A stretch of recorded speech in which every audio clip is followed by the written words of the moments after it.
Gaza is exposing Western liberals for the frauds they are.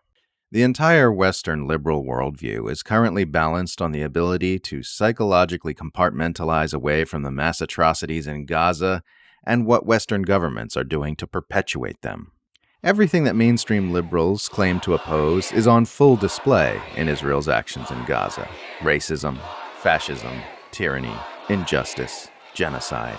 Yet they must necessarily avoid throwing themselves into opposing these things there at all costs, because it would mean acknowledging that their own political allegiances are inseparably interwoven with them.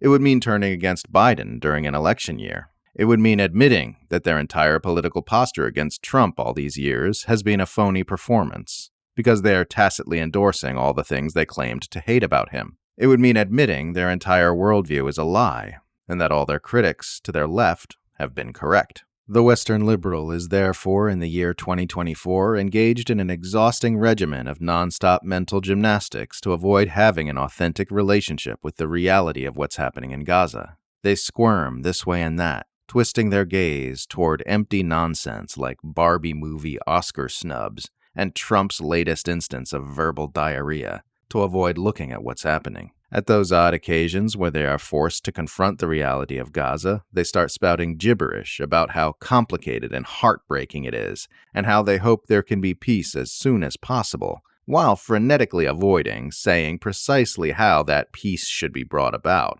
Gaza exposes the mainstream Western liberal ideology for the kayfabe performance it has always been.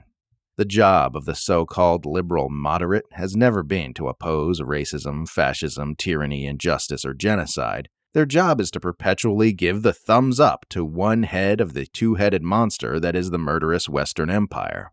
Their job is to help put a positive spin on a globe-spanning power structure that is fueled by human blood, to help elect Bidens and Starmers and Trudeaus and Albaneses, who will ensure that the gears of the empire keep on turning completely unhindered while paying lip service to human rights and social justice.